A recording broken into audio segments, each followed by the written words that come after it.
Québec.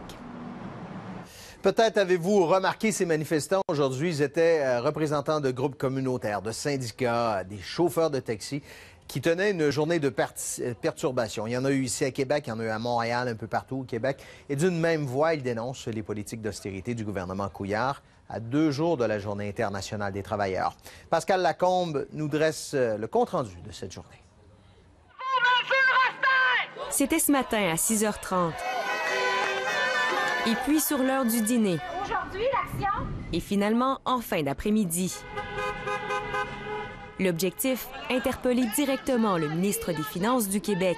On veut que M. Lehitao lui-même entende notre message. On veut la fin des mesures d'austérité, un réinvestissement massif dans les programmes sociaux, dans les services publics. La mobilisation a commencé devant les bureaux du ministère des Finances.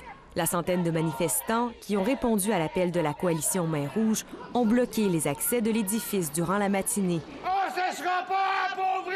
On ne se laissera pas désunir! Décrier les mesures d'austérité qui ont des conséquences sur les organismes communautaires, mais aussi sur les personnes qui viennent, qui traversent nos portes, qui sont de plus en plus pauvres.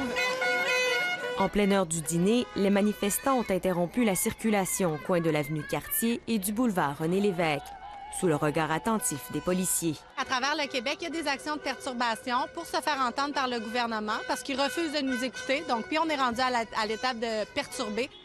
Les perturbations se poursuivent avec les chauffeurs de taxi.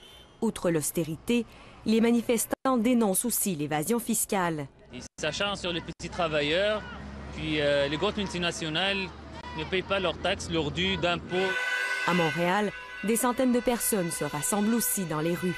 Il y a des gens qui n'ont pas assez d'argent pour se nourrir et tout, et qu'il y a d'autres personnes qui mettent tout leur argent dans les paradis fiscaux, et que là, avec cet argent-là, on pourrait redistribuer pour aider plus le Québec en entier. Les policiers sont intervenus pour évacuer les foules qui occupaient les bâtisses de RBC Groupe Financier et de KPMG. Plusieurs protestataires se donnent rendez-vous à nouveau dans la rue dimanche pour la Journée internationale des travailleurs. Ici Pascal Lacombe, Radio-Canada, Québec.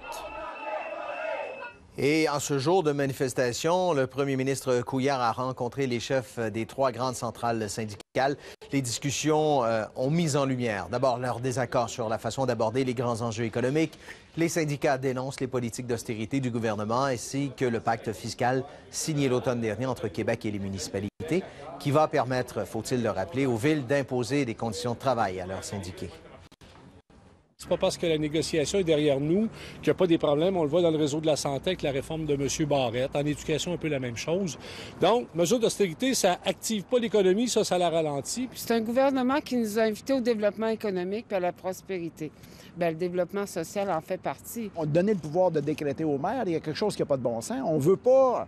Écoutez, on s'est doté d'un code du travail où les partis travaillent d'égal à égal dans le but de convenir d'une convention collective. Et jamais on a vu ça, de donner tout le pouvoir à un employeur de décider des conditions de travail de ses employés. Ça va être bon pour faire un gros party